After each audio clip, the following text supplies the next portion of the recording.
Yo, what's up, everybody? Welcome. Orange Bloods Live. I'm Jeff Ketchum. That is Chad Hastings. Glad to be with you. It feels like it's been a hot minute because it has been. It's my debut of the week. It's been a busy week. I'm back.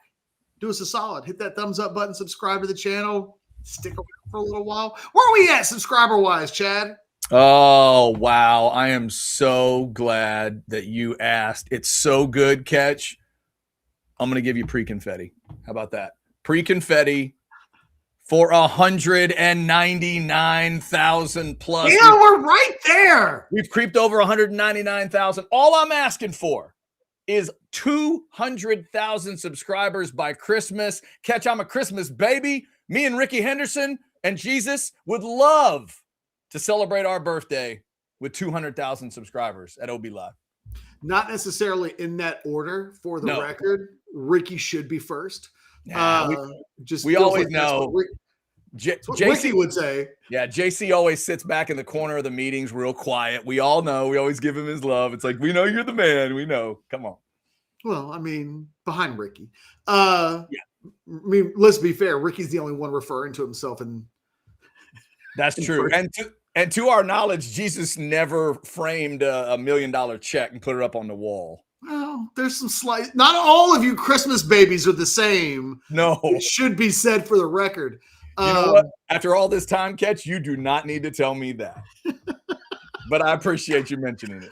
A lot of stuff to get into today on the Longhorn football front. Jason Anwar Richardson with some breaking news earlier today in the last hour-ish that starting tight end Jack Endries is, although not yet official, and I don't want to put a number on it because it always gets dangerous, 85%-ish. Yeah. Thank God 85 is not the new 6-7.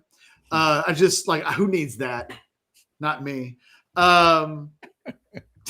It'd be kind of like that, wouldn't it? It wouldn't really be. Yeah, it really would. Yeah. So here we are, Chad. Another Longhorn portal thing, although this one looks like Jack Endries, if he's departing and not going to play in the bowl game, and not official, but it seems more likely than not, based on our sourcing today, that he would leave for the NFL draft.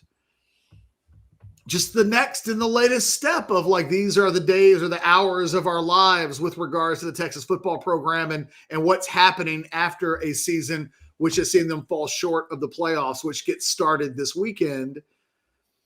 I'm not completely shocked by the Endries decision after the season that took place. I think a lot of people will be, Chad, but I think this is one of these situations that when you look at it, like, straight down the middle, I don't think Endries has quite been the player that Texas hoped he would be.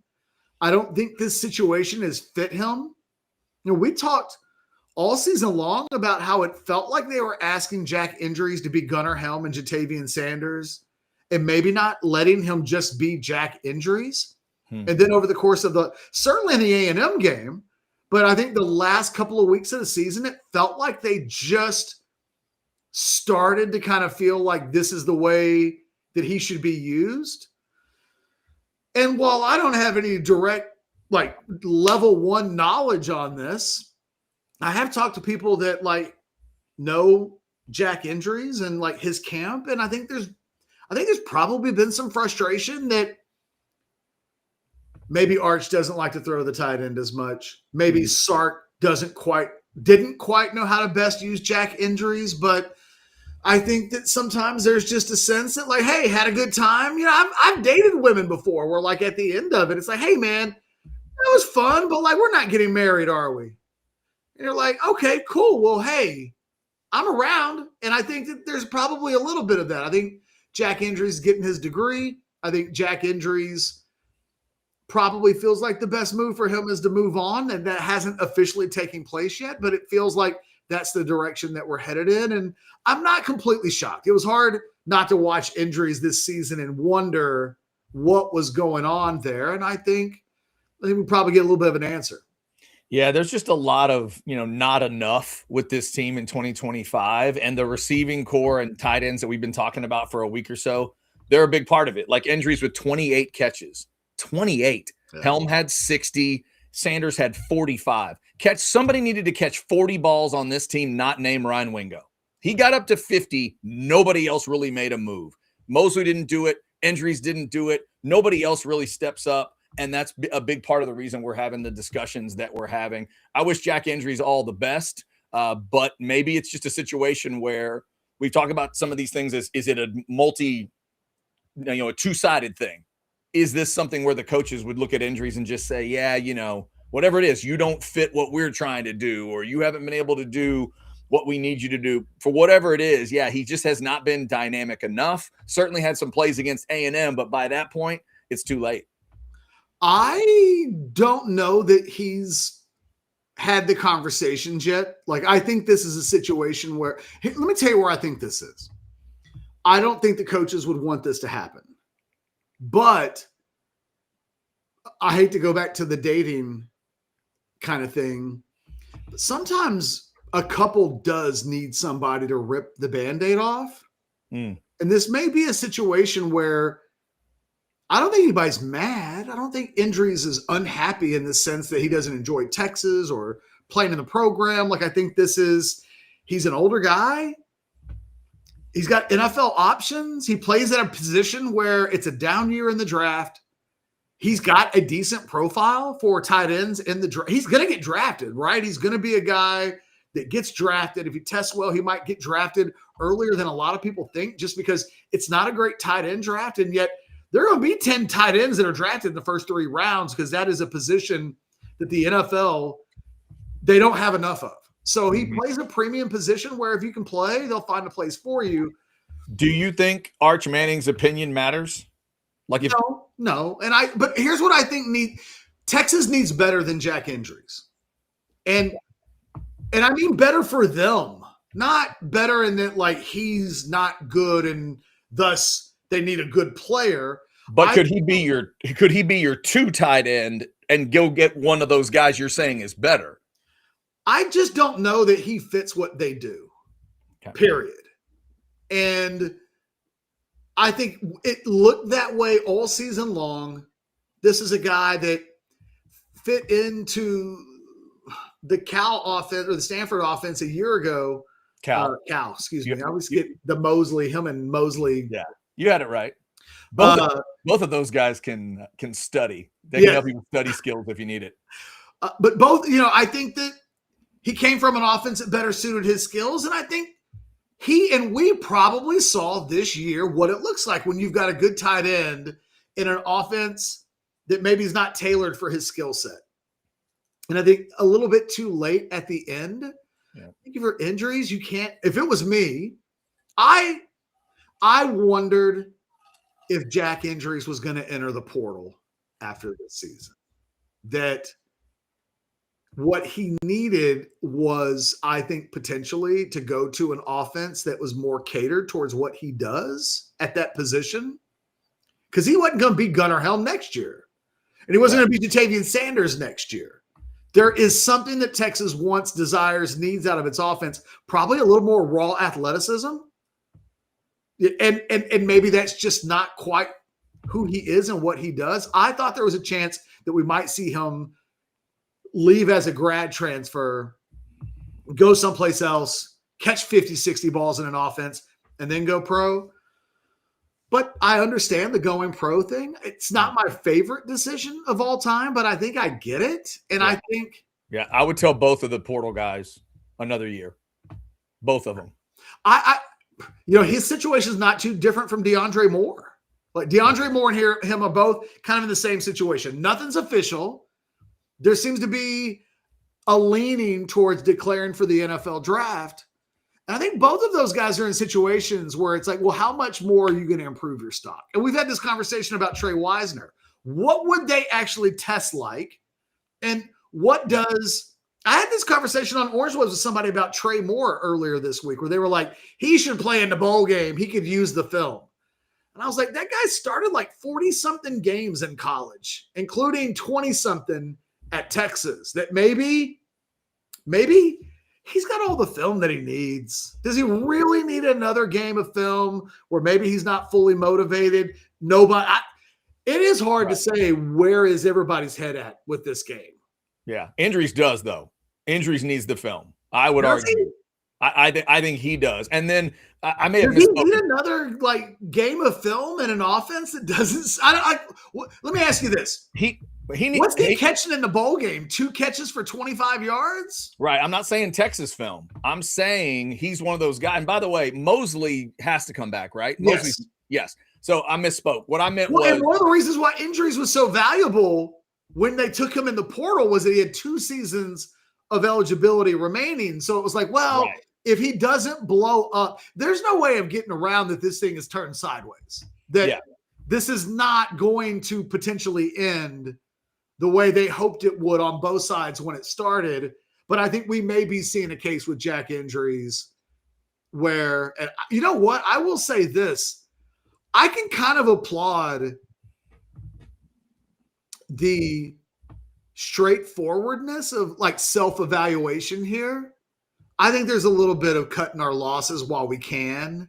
Yeah, maybe. Instead of beating our head into the wall because conventionalism says we should beat our head into the wall and just do it again. And I think there's a little bit of like, I have seen the rare couple that break up, like the Jack White divorce, right? They had a divorce party. They just showed up and like everybody wished each other well and there were no hard feelings.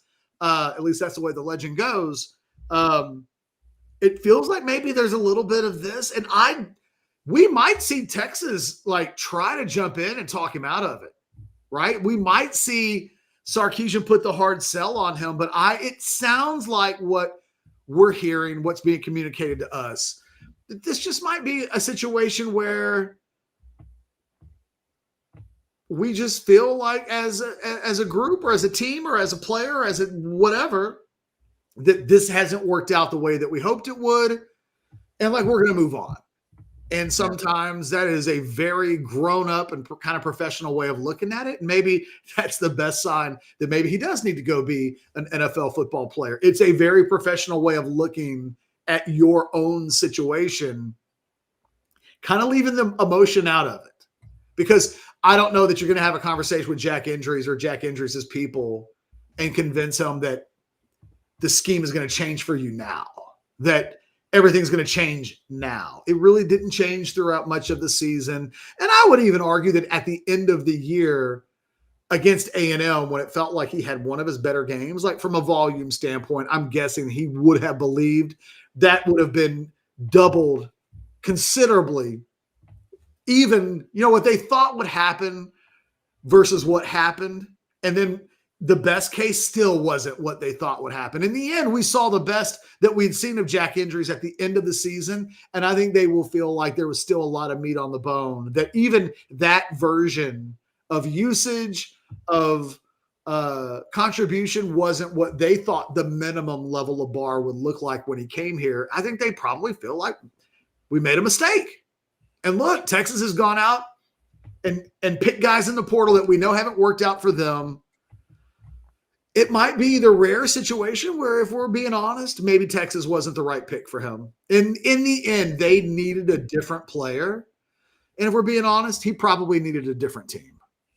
We'll continue the conversation. If y'all want to throw in a super chat, it'll go right to the top of the list, just in case you need to be, a little hungry today on a Wednesday. How about that burger at Taste on Main? And yes, if it's Taste on Main or Hayes City Store, y'all know I'm having Brussels sprouts. Brunch Saturdays and Sundays, 10 to 3. The drinks are incredible. Indoor and outdoor seating. They're right there in downtown Buda. You are looking for that beautiful building right there, 116 Main Street. Free parking right across the street. Then you get to walk around Buda. And heck, it's, you got some warm December days here that you may want to be doodle outdoor seating and outdoor walking around. So double check the weather before you head out. But again, indoor, outdoor, they'll take care of you. Great casual steakhouse as well. But I can tell you that half of I believe they call that a half of a slam burger, jam burger. And yes, I did put the fried egg on there. It's a good move. Check them out. Taste on Main. For me, Kat. Go ahead. I'm sorry. Well, I was just going to say, for me, both Jack Endries and DeAndre Morris, they're trying to figure out what they want to do. I would advise both of them to put another year of college play on film and go to a place where you can catch 40 footballs, because that's what they should have done at Texas. If they think they can do it again at Texas, have that discussion with Sark. Those guys need to go to a place where they can catch 40 balls, because that was the expectation for both of them in a way, and neither of them did it. Yeah, look, these decisions aren't always easy and crystal clear to make. I think I'm with you in that I think that's probably the best business decision to make, I think. But I don't know what the 2027 NFL draft looks like from the tight end position or the wide receiver position. I also don't know what it's like to be in my 20s and to be ready to be paid to play football. Right. That's true. That's true. But we know they can get paid, obviously, at the college level. And you and I watch the NFL regularly. Yeah, but it's not the same. When you watch the NFL, do you think to yourself, whoo, Jack Endries is going to fit in great? Is that what you think? I mean, he didn't fit in great at Texas. So I don't know what it's like to watch Jack Endries play football where he fits in. I watched him play this year, and they tried to force him, it looked like, to do the Gunnar Helm things that turned Gunnar Helm into a starting tight end in the NFL who's really good already, right? Like, he's good. And he was great last year. And I think that I think that there are players on this offense that are coming out of the offense this year, and they're just saying, I'm out. I'm good. I think there's a little bit of like, we don't trust what we were doing. I think both with DeAndre Moore and with Jack Endries, both of those guys are feeling like I'm not being used correctly. And I don't know. I mean, I'm with you. I think that both of those, I understand that both of those guys feel like there's more that they should be doing. Thus, there's another move. Yeah. But man, I don't know that, like, who am I to tell Jack Endries, you know what you need to do? Go to your third school in the last 13 months. Yeah, that's true. And like you said earlier, this may just be a moment, a feeling of like, yeah, it's time. Let me go to the NFL. Let me figure this out, right? Let me get on an NFL roster and just work, start working football that way. Maybe that's it.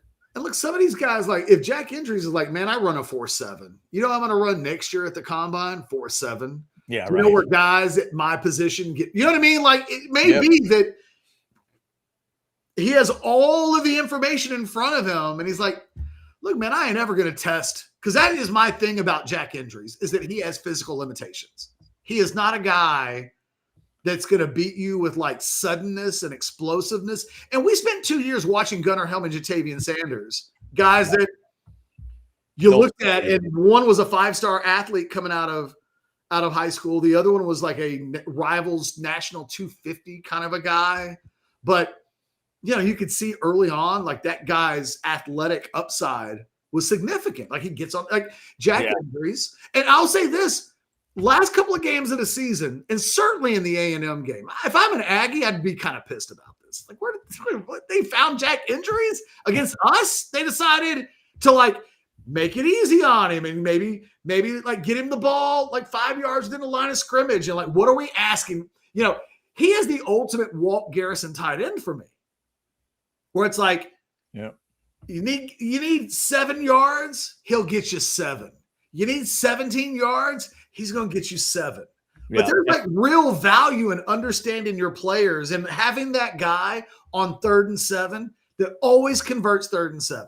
Yeah, and that's where, if I'm a Texas fan, I scream at Sark, did you really not want 7 that many times? 7 from your tight end can be highly useful.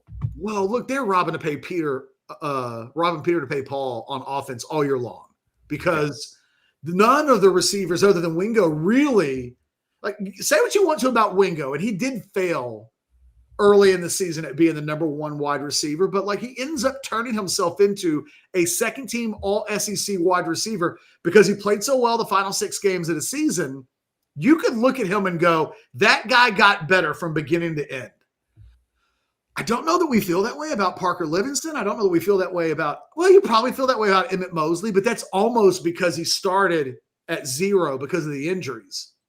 So by the time you got him on the field, his training camp was in the middle of the season. So his situation is a little bit different, but so many guys on that offense didn't improve. Like, and I don't say that to say that either Parker Livingston or DeAndre Moore aren't really good football players, because I think they are. And Livingston to me is a guy, he can be, both of those guys can be players on national championship contending teams.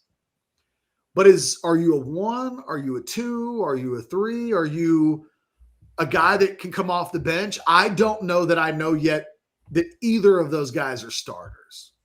Like, what we know about DeAndre Moore is he's been a very replacement level player as the starting slot receiver at Texas the last couple of years.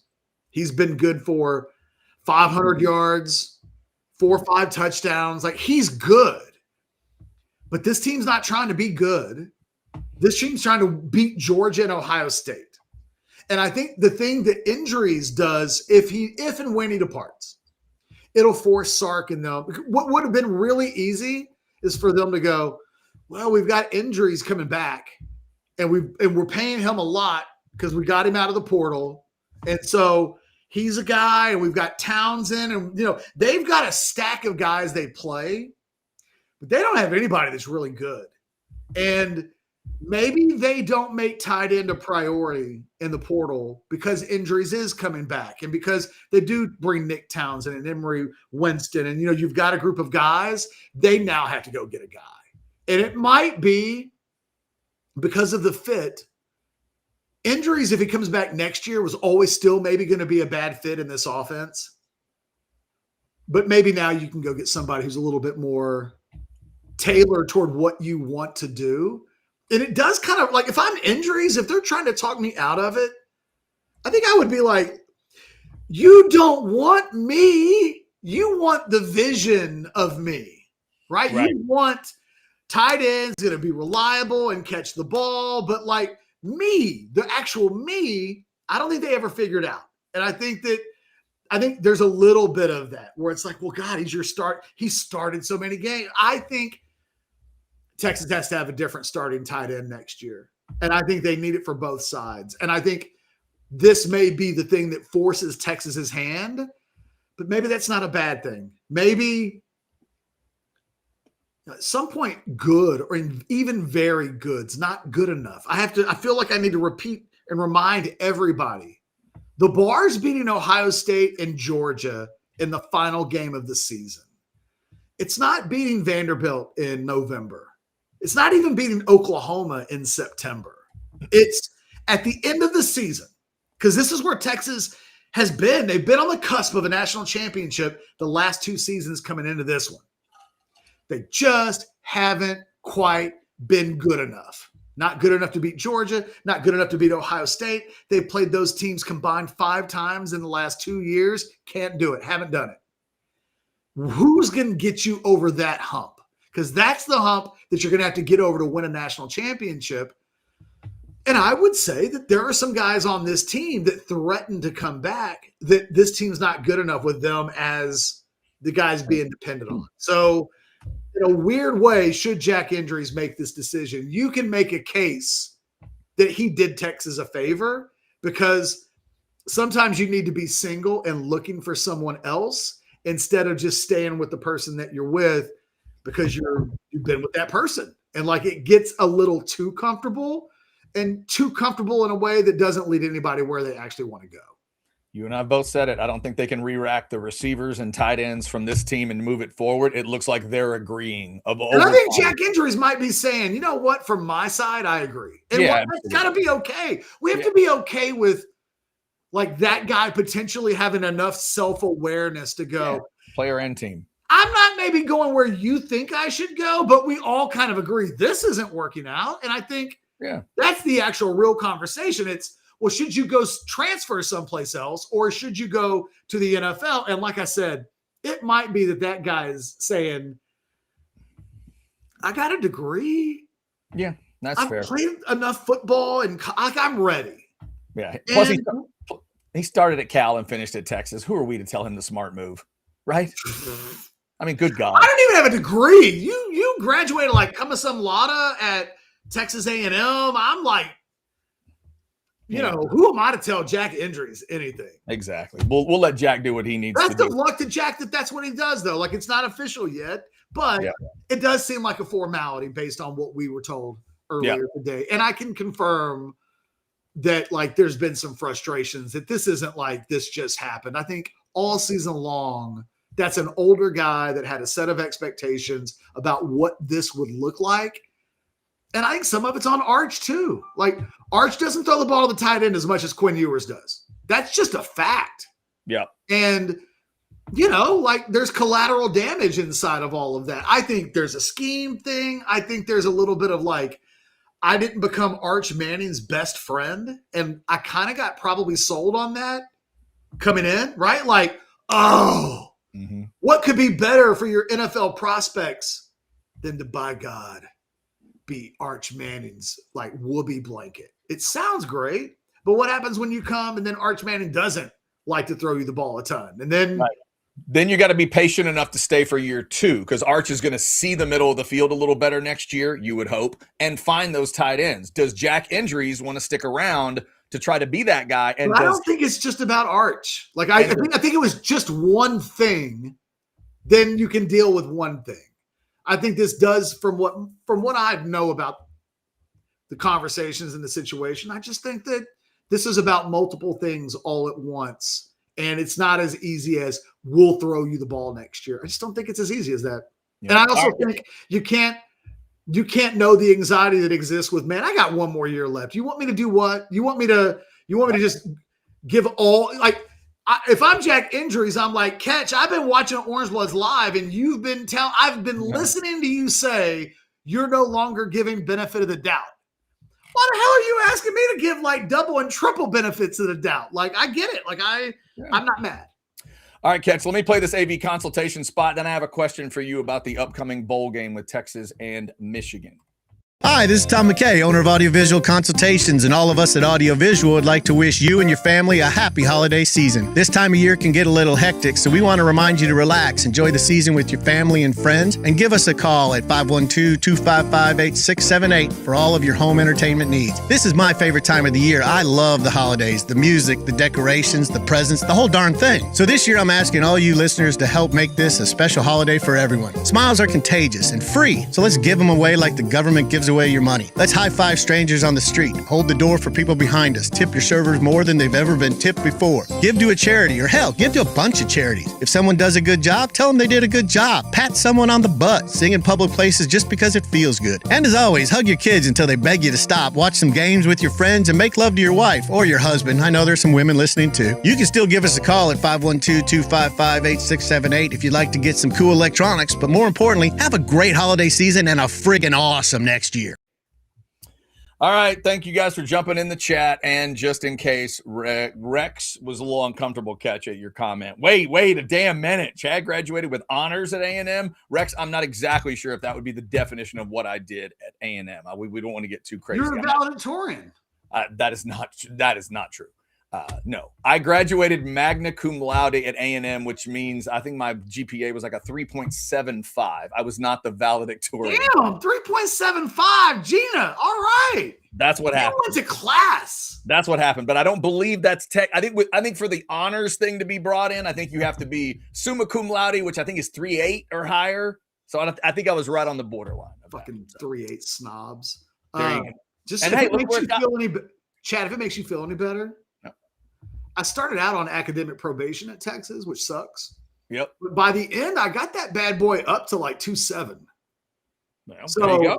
But to make you feel better, I think you had a full grade point over me in college. Yep. There you go. And now here we are. You're my boss. You're my boss. And the reason that I haven't lost my house. So I appreciate it. you like the college dropout, I guess. You know what? That's the nice thing anybody said to me all day. Yeah, absolutely. Absolutely. I will. Yeah. That battle was clearly won by you. So here's my question for you I don't feel smart though. You got a 3.75 in college. That just feels smart. It feels like you're certified smart. I appreciate that. So in terms of this bowl game, I think the discussion that we've had over the last few days about, is it going to be the last game of 25 or the first game of 26 or all that? The thing, Catch, that we all have to realize in this era, I think they determine themselves. This bowl game is going to figure itself out based on who Sark's got in practice, based on who opts out of this game. He's, if it's no Ethan Burke and it's no Trey Moore, well, that tells you who's going to end up playing a defensive end. If Jack Endries isn't going to play and DeAndre Moore's not going to play, and you start checking it off, then it just sort of naturally becomes looking towards next year. We've seen this for years now. It's just that lately Texas hadn't had to deal with it because they've been in the playoff. Now they're in one of these games where you start stacking up guys that say, man, I got a jet. I'll be on the sideline, but I can't do it. It really does force your hand. So I cannot wait to see how Sark deals with all of this. What's the feeling of this game in terms of how he plays it? But I think it's going to be done for him in a way, based on the cards on the table. I think Texas had some really good leaders on their team this year, and a lot of them have opted out in this game. And I think that, and Michael Taft and Anthony Hill have like individual reasons that are kind of particular to them, health, and you know what I mean? Like, it's not as simple as like they just opted out. But I think, you look at some of the guys on this team that are making decisions. I think Endries kind of and more though, like in that mix. I think if the heart and soul of the team is opting out, man, I think it's a real challenge to expect that the rest of the team is going to be locked in when they're guys all season long they've looked to. Like Colin Simmons is a big deal in this game. Like Colin Simmons is a real leader on that team, a guy that like just kind of naturally fills an alpha role. Like they're going to need that guy to be at his very best as a leader, which is a hell of a thing to ask of a guy who's finishing up his sophomore season. But when you look around, I think a lot of guys that Texas has counted on this season to be leaders have left. It leaves you with a team. I don't know what this team is now. Like, I don't know. Defensively, that's a different team. Hell yeah. The guts of it, man. Right? The guts of it, the attack part of it. I mean, especially because Muhammad's not going to play, right? He opted out. Yes. Well, there is a group of guys. Now, Muhammad's situation is a little bit different, I think, than Endries, because a lot of these guys just haven't even been practicing. Some of them have been but the expectation is that he's not going to play. I'll put it to you like this. I have my scholarship board up right now. Mm-hmm. And I haven't taken Muhammad off of it, but I've like thought about it. I'm like, do I take it off? It's like, no, wait for the official announcement. But him, now throw in Jack Endries. Those are guys that I'm itching to just go ahead and take them off because I'm not expecting them to even be in the bowl game at this point. Yeah, no, I think that's fair. If you guys want to throw some chats in, do that. Can I give you a positive, though? Sure. I think it's a real good thing that we haven't heard Jelani McDonald's name mentioned at all. And I think when you look at, sometimes who you're not hearing these things about versus who you are is almost as informative as anything else. Like, we know that Texas has taken it on the chin. They've lost potentially Muhammad. We know that Taft is already out. McDonald is one of those fence guys where I think there's been some real curiosity with, will he go pro? Would day 2 be enough for him? And, I think that if there was a name on the list that I might have been concerned about just on December 1st, because I think I would have expected that Malik Muhammad would be turning pro. I think Jelani McDonald is one of those guys that I feel like Texas, if they can by any means necessary get that guy back, they need him back. It is comforting to have not heard his name in the last week or two as a guy who's in the camp of haven't officially made a decision yet, but leaning towards going pro. Texas has a mini squad of those players now, but not him. And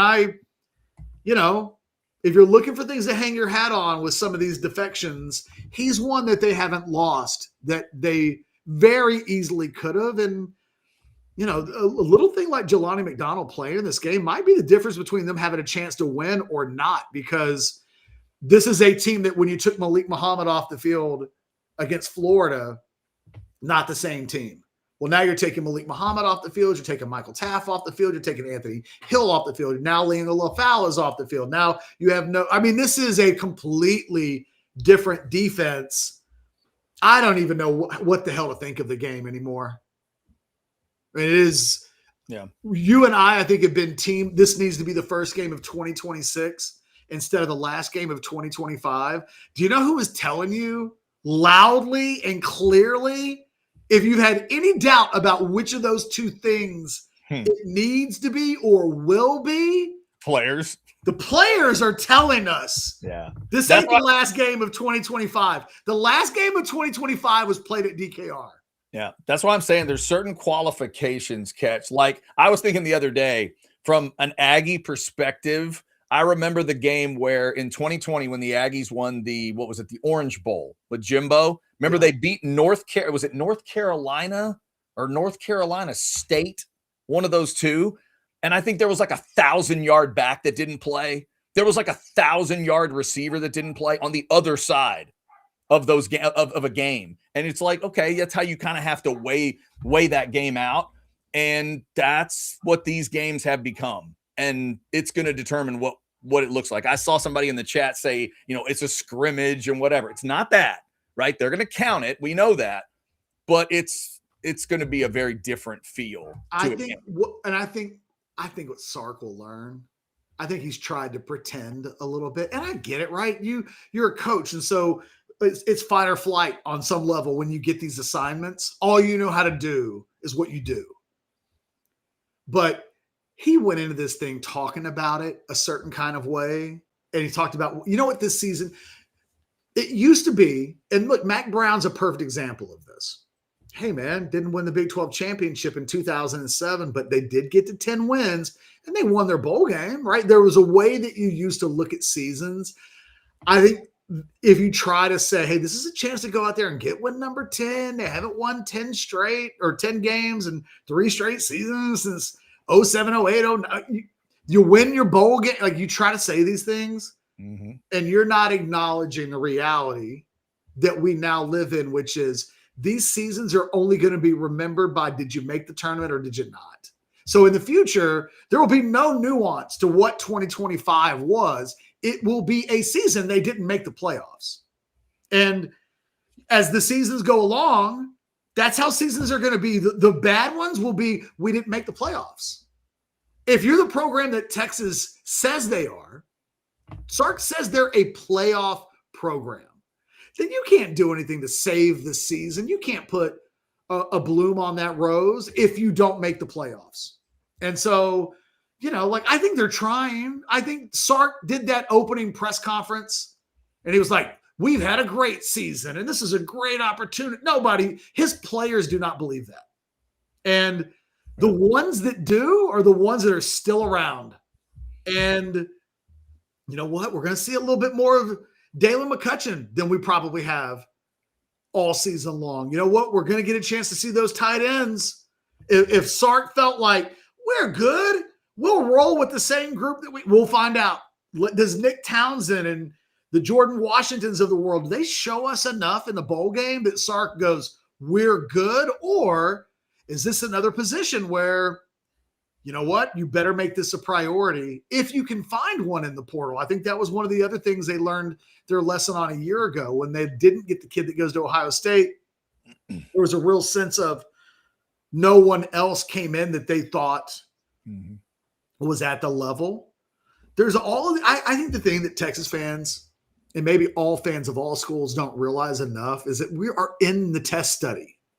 Look, everybody's learning as they go. Nobody's had a simulation. And it's like, we got to do this when we practiced it before.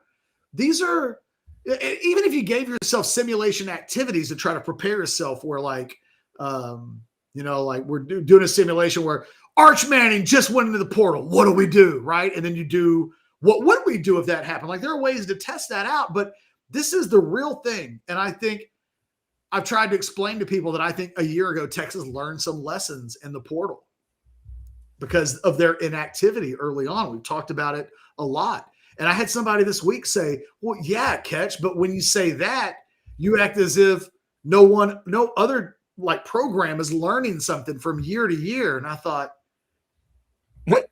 I didn't say that. No.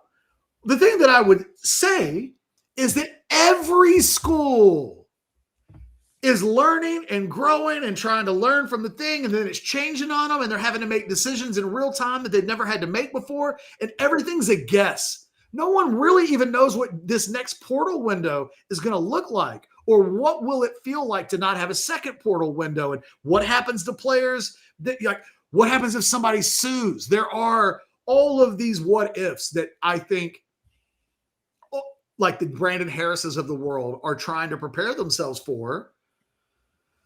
And I just think that we're on some level, man, this stuff's getting made up as they go. Yeah.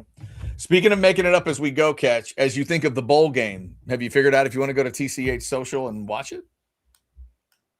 On New Year. It's New Year's Eve, middle of the day, 2:00 kick. I mean, look, yes, I want to be there.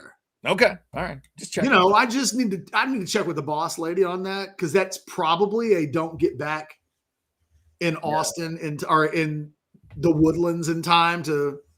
I don't know. We're going to have to play that one by ear. Yeah, exactly. I'll tell the rest of you, though, if you want to go watch it, TCH Social Austin, there's Bad beat bacon, Chad, or happiness with the home life? Ooh, that's an interesting battle. It really is the question of 2025 in the city of Austin, Texas. 183 in Anderson Mill is the Austin location. There are 6 locations of Texas Card House around the state. They're on the bottom of that graphic. Mention Orange Bloods at check-in, 1 month free club membership, and 2 hours of free poker play. And of course, there's Hijack Poker as well, the online version, hijackpoker.com. Get that QR code scanned and get it on your device. Thanks to Texas Card House for being a great partner and sponsoring the show every day. You see their logo right up there at the top each and every day. Right next to it is the Specs Rabbit. Here's a little bit from Specs for you. In the wintry land of Specksville, neath the big Texas sky, spirits are lifted and glasses raised high. With whiskeys and wines and champagnes that pop, Specs is the place where the fun doesn't stop. From cocktails that sparkle to snacks that amaze, Specs brings the merry to all festive days. For thousands of ways to spread holiday cheer, come visit Specksville. The fun starts here. Stocked up at Specs for the holidays.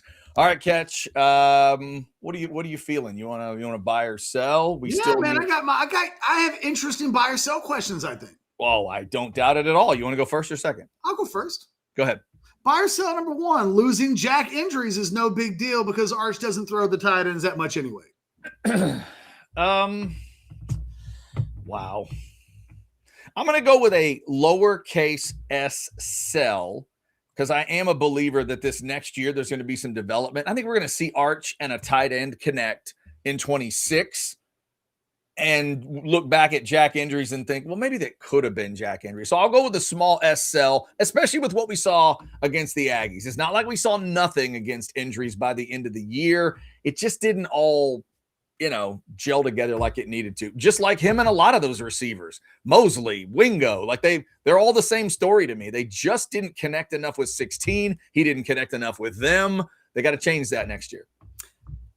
When it's everybody, then to me, you have to look at the coaches a little bit, to be quite honest. And it's everybody, it's everything, though. It's everybody and everything. And at some point, guys get paid a lot of money for the entire offense to not be everything and everybody. Come on, Texas coaches, be better next year. Yep. Buy or sell, seriously, be better. Buy or sell number 2. Quinn Ewers will win his first start at home against Cincinnati. That's a buy. Have you seen that Cincinnati defense? I have. So has Joe Burrow. I think Joe Burrow would tell us that's a buy. I'm going to buy it. In Miami, it's a great setup. It's at home, and it's against a defense that's not good. So if Quinn Ewers has a chance to get a nice first start, this is it. I'm rooting like hell for Quinn. Number 14, I believe, with the Dolphins. Go ahead, 1-4. I got my popcorn ready. I'll be ready on Sunday. Let's do it. Buy or sell number 3. As an Aggie, your confidence level for Saturday's game against Miami is at a 7 on the 1 to 10 scale of confidence. Yeah, I'll buy that. Like, it could be higher, but you're saying at least a 7 for that. Yes. Yeah, I'll go with that. I've said it. I definitely like the matchup better than I would have if it had been Notre Dame.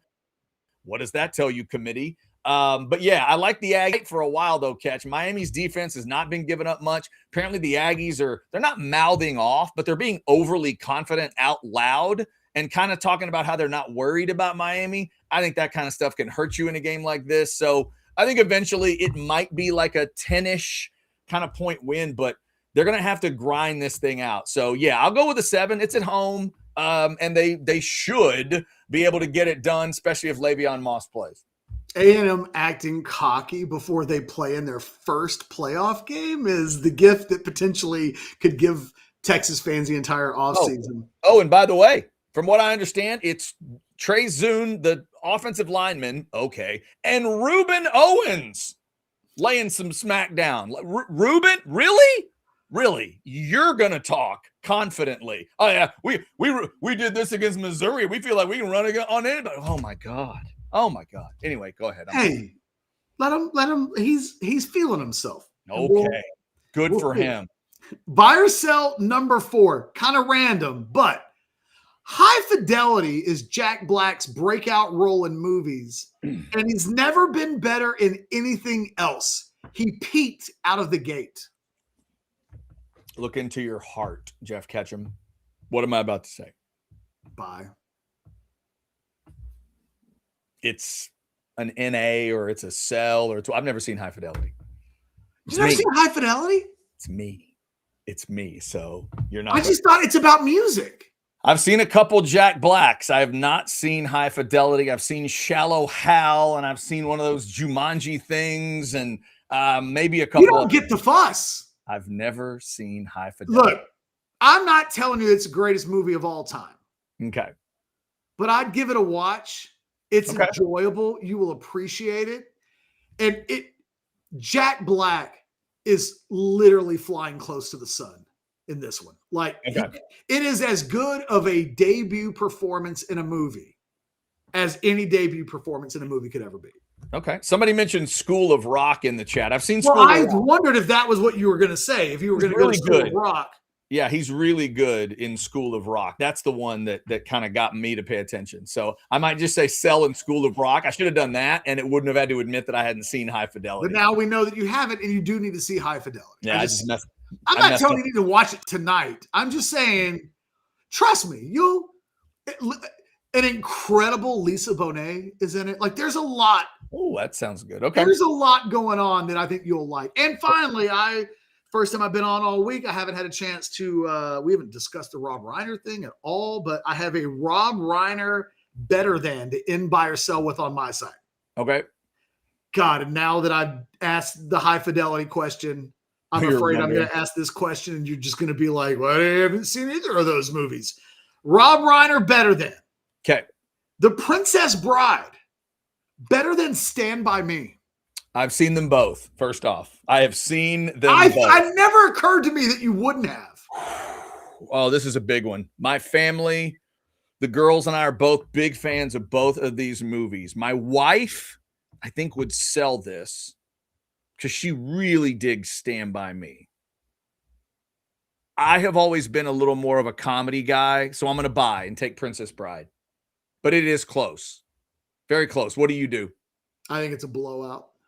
It's a blowout. Which way? I mean, it is you, Princess Bride. No. Oh, you're a Stand By Me all the way guy? I don't like The Princess Bride. Oh, I didn't realize that. Okay. I'm kind of, I will not, like, I'm not trying to stand on the table, right? I'm not trying to be hot take guy. I've just never been a Princess Bride guy. I love Stand By Me. Nice. Yeah, that's the thing. You can't ever account for taste. We got 3 Princess Brides and buy in the chat. I love both. I think both those movies are really, really good. He was a fantastic director. All right, that was One your 5, has a right? young River Phoenix in it, like doing incredible River Phoenix stuff, and the other one doesn't. Oh, River Phoenix was great in that movie. All right, Catch. So I'm going to end with Rob Reiner as well. So we're both thinking along the same lines. But first, let's start here. Buy or sell number 1. KJ Lacey will take non-garbage snaps in the bowl game. Buy or sell? Man, I'm gonna say sell. It's like Sark's just not gonna be able to help himself. Like I just think the game starts, Sark will play to win, and I think they'll play Arch until the game's either decided. Like I think you're right. Other positions. He's gonna do. Other positions are a different story, but this one, I kind of agree with you there. All right, Catch. Texas fans are interested. Buy or sell number 2. Florida running back Jaden Ball ends up at Texas. Buy or sell? I'm gonna buy. Little birdies. Chirp, chirp, chirp, chirp, chirp, chirp, chirp, chirp. Have been chirp, chirp. I don't think that it's as easy as, Jaden Ball is just going to end up at Texas. Mm-hmm. There are whispers that I think there could be I think the running back portal market might end up being the strongest position of all the positions in the portal, which would be a hell of a thing if you're Texas and you're trying to beef up your running attack and you need to go out in the portal and get a running back. Yeah. I'll just say, I'm buying. So I think it would be the easiest situation to facilitate on paper. I think they're going to pay somebody 7 figures. Like I think there's some by any means necessary stuff going on when this team gets active in the portal. And I think they will. My portal prediction is, I don't know about everything else, but I get the sense that Texas is going to end up with a big time player at running back. And then they will pair them with Derek Cooper, and I think they will feel like, let's go. Yeah, Jaden Ball's a name I'm looking for. I think everybody's thinking about Lacey at Ole Miss. Would he stay at Ole Miss? Is he going with Lane to LSU, or is he going to a high bidder? Because Lacey's a really good back. That'd be interesting to watch. I have heard of another. I just can't disclose that. That was good. That was very Yoda of you. I have heard of another. I mean, I have. All right, Kat. I'm not. Look, those 2 names. There's. Can you give us the other name? No, not yet. Okay, I can't. All right. In that case, Catch. Let's celebrate the ladies a little bit. I know you follow volleyball carefully, so buy or sell number 3. A&M volleyball wins the Final Four match, but loses in the final. Buy or sell? It's first of all, congratulations to A&M. That's the greatest win in the history of that program. Not just to get to the Final Four. Is that their first Final Four? First Final Four ever, and Nebraska hadn't lost at home since 2022. No, Nebraska, ironically, I had been talking all season long that Nebraska and Texas were on a collision course to face each other. Yeah. They did on the outside of the bracket at the exact same time within about 2 hours of each other. Yeah, so they did have a collision course to nothing. Yeah, I think A&M's problem, and I think this would have been a problem for Texas too. They're just not better than Kentucky this year. Kentucky's really good. Kentucky's on the other side from A&M. A&M plays. I think A&M's going to get. I think we're going to see an SEC final, but I think Kentucky for me is a prohibitive favorite. Gotcha. All right. How about this group of ladies, Catch? They're having a good year. Texas women's hoops makes the Final Four. Book it. I think that's a buy. They are what they did to Baylor. It says a lot about, Mulkey's been gone a few years, and right. It is a Kimless Baylor that does need to be mentioned. But to put a 35-point beating on Baylor when they had won 28 out of 29 against Texas at one point. Yep. Man. So, brutal. When Roy Harmon showed up at Texas, Baylor was still doing to Texas what Baylor was doing to Texas. So for her to get to a point that by the end of her career, that felt like a real passing. If that hadn't already happened, but that's not even the most impressive thing they've done this season. They've been putting it on teams. They beat South Carolina neutral court, like not even an actual SEC game. They played a non-conference game against each other, and they're undefeated. They played a really good schedule. They're putting it on teams. They're really good. They're almost certainly, I think, going to end up being a number 1 seed. And yeah, they will be like the volleyball team. It'll be Final Four or bust at a minimum. And if you want to define this season, that's how good they are. If they don't make the Final Four, it will be viewed as a disappointing season. They should be a number 1 seed if they continue down this path. And yeah, there's a lot of if you're not watching that team, you should be. They are really good. All right, Catch. I'll finish with a Rob Reiner as well. Rest in peace to the great Rob Reiner. I don't even want to talk about the thing because it's so horrific, but trying to remember the work and the greatness. You seem to have an opinion about one of his movies. How about this one? Buy or sell number 5. Your favorite Rob Reiner directed movie is When Harry Met Sally. Buy or sell? Sell. I also don't love When Harry Met Sally. It's not my favorite rom-com. I mean, it's a great movie, but it's not my favorite rom-com. Do you have a favorite Rob Reiner directed movie? I do. I definitely do. I mean, it's hard for me to say A Few Good Men isn't my favorite Rob Reiner movie. Well done. Well done. Yeah, that's got to be mine. I mean, it has one of the real signature moments in all of film history when Cruise and Nicholson are dancing together at the trial. So, you know, like if you're telling me like put one in, it's Few Good Men. Yeah, I think you're right. Plus, at the very beginning of the movie, he cast the Aggie Fish drill team. Like, well, I can't get on him for that. I love me some Rob Reiner. It's fantastic. It's funny. He pops up in so many movies as like just as like, you know, as an actor that you sometimes forget, like, what did he direct? Because he's in so many things. He's in, you know, he directs When Harry Met Sally, but he's in You've Got Mail. And I love You've Got Mail. So I always think of You've Got Mail as a Rob Reiner movie, and he's not the director of that movie. Interesting. Rob Reiner's in You've Got Mail? I'm sorry, Sleepless in Seattle. Sleepless in Seattle. Okay, yes. I was going to say, where is he in You've Got Mail? I just said, I was thinking Sleepless in Seattle, but I said You've Got Mail. Gotcha. Yeah. Because I love both of those more than When Harry Met Sally. Okay. Sorry. Fair enough. I might be in that same category too, but I dig When Harry Met Sally as well. Catch, we did get a super chat earlier. So $4.99 from Trey. Overreaction Tuesday, given 105 scholarship limit, even though it's Wednesday.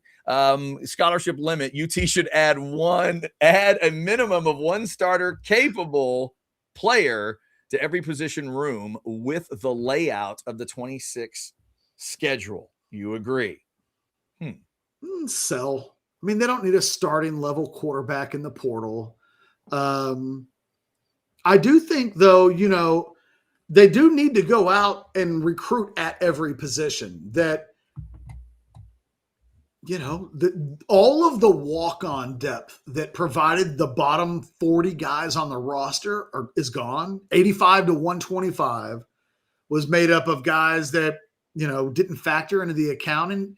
Now, you can bring some of those guys back, but they're on scholarship now. It's all in the same pool. So, you know, you need additional personnel at every position, because if you don't, you just will have fewer guys. So I think they do need to go into the portal and get a quarterback some way, somehow, or you're just going to bring a walk-on in. And like, those guys aren't real players. Like, let's just be honest. Let's just call it what it is. Texas has 40 walk-ons on their program. I don't think more than 5 played this season. Of the guys that are coming back, which is like 17, only 5 of them, I think, even played this season. And none of them had roles.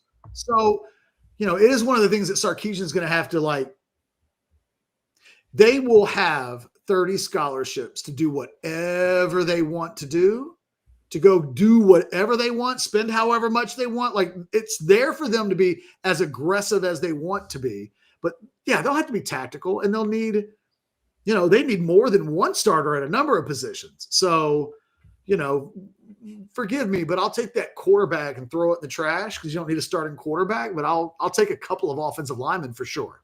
Yeah, no doubt about that. Trey, thank you for that super chat. And I don't think they need 2 starting defensive tackles. That's if you can find 1, but like, I don't know.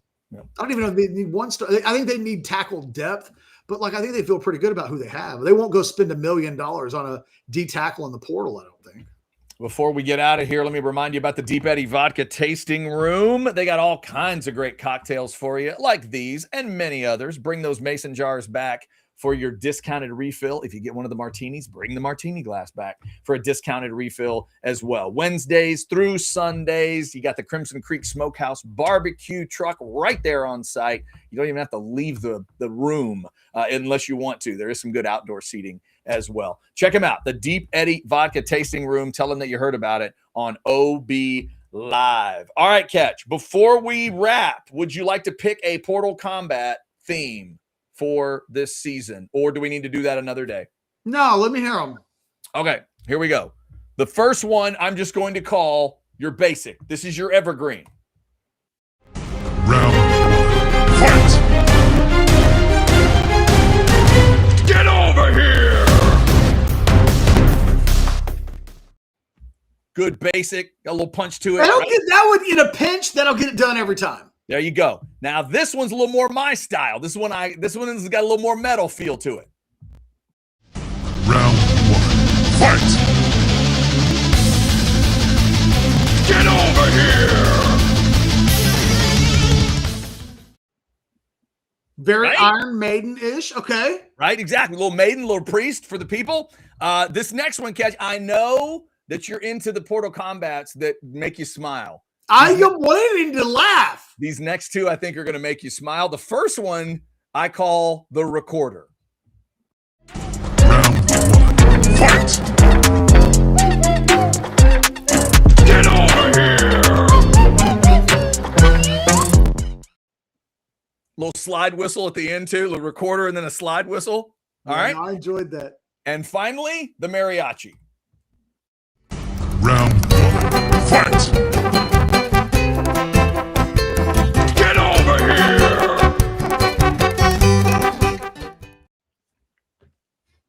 That's Now it. we're talking. Now we go. All right. Hey, because you know what?